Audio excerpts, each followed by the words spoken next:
Good afternoon, or morning, or evening, whenever you are watching this. I am Chad David. I am a therapist, a reverend, and a teacher, and I have a problem committing to one career.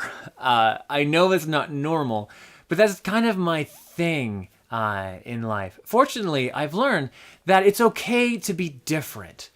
Even if people are saying there's something wrong with you, it could be a sign that something better is actually going on.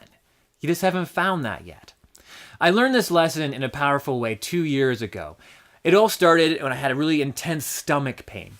And it left my stomach feeling bruised and swollen, and like a man, I ignored it until the women in my life forced me to see a doctor after a week of this. When the doctor saw me, his response was, huh, which is not the reaction you want from your doctor, because huh is the sound of I don't know. It turned out, normally with a burst appendix, which he thought was my problem, if it's not removed within 2 to 3 days, you die. I was not dead. Hence his reaction. So he sent me to get an ultrasound done. And there the technician looked at me and looked at what's going on, and suddenly was like, oh, your appendix has burst. You should be dead. Which is a weird thing to be told, but what bothered me was she said it like I did something wrong, like she was angry I was still alive. So I didn't, you should be dead. I didn't know how to respond to that. So it was just like, I'm sorry. I don't know what I'm thinking. And so then I just went to the ER like I was told to. And there the doctors didn't believe the ultrasound technician or her images because it didn't make sense. I should be dead. So I had another ultrasound, had an MRI, and waited 14 hours for a number of doctors to conclude there's something wrong with me. A conclusion I already knew. They decided to keep me overnight, and in the morning is when the fun really began. I woke up to 4 doctors being around my bed, which isn't really that reassuring. And the one doctor stepped forward and said, I am the doctor, and these are my interns. And I'm like, all right, interns, that's okay. It's not okay. That was bad for me. You're going to see why. So the first doctor then said, I need to check your appendix, which involves pressing in your stomach. So he reached down and went to push. And I should mention, my stomach at this point felt like a bruise. And like any normal person, when you have a bruise, I would poke it. I poked it a lot. And you're like, poke, oh, that hurts. But it also feels kind of good. But I noticed the pain was increasing, so I was lightening how hard I was touching my appendix area. And so at this point, I was being very gentle. The doctor was not. He was not aware of the current situation, so he just sort of went. I gave it a good solid shove. I'm trying to be manly about the whole thing, but I'm not sure what you call this response when I went, ah. What was weird was the doctor asked, did that hurt?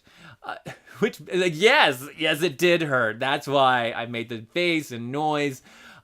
Because that's not how you say you like something. It's not like, oh, this cake is just so, oh. Because that's usually an insult.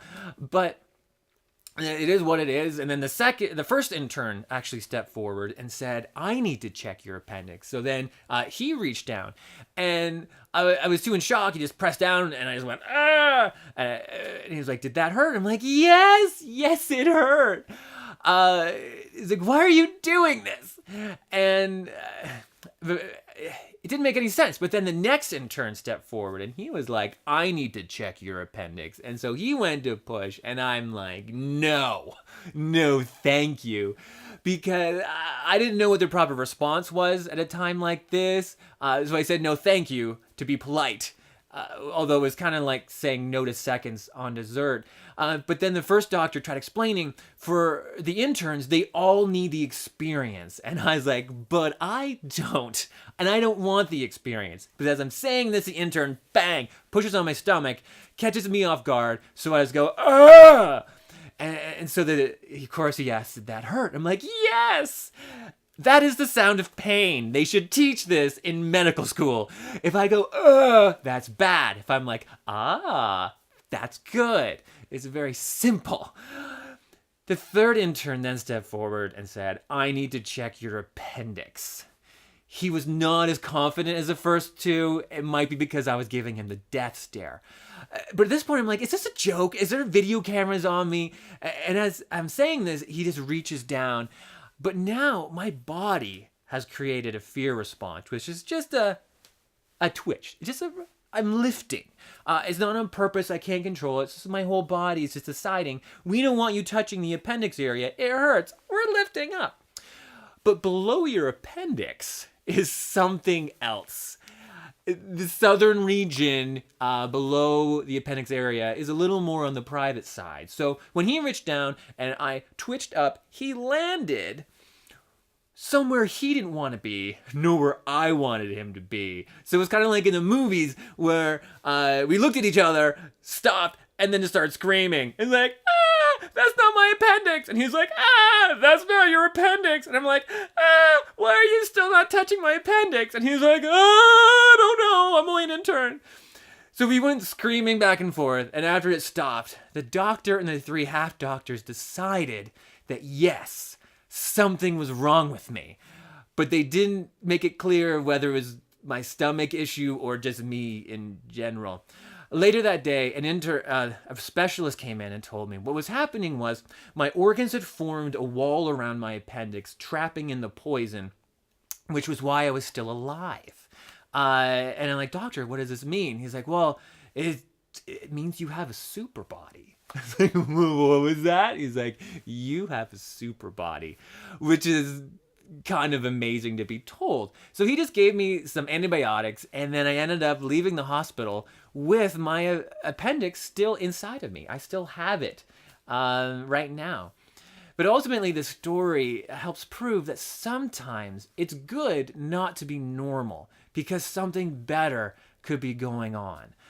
Therefore, I want to leave you with a challenge that whenever you feel down or like you don't feel like you fit in, like you're out of place, ask yourself, where is the good, or what good can come out of this? Because in all situations, good can be found. No matter how bad something may seem, there is always something good there. It's just sometimes hard to find it. And if we can find it, that can make the difference between enjoying life and then being scared of it. Because who knows? Something amazing could be going on. Maybe you too have something like a super body going on. You just haven't discovered it yet. I am Chad David. I am from the Niagara Falls region. This is my submission for both the online event and radio program. Thank you and have a wonderful day.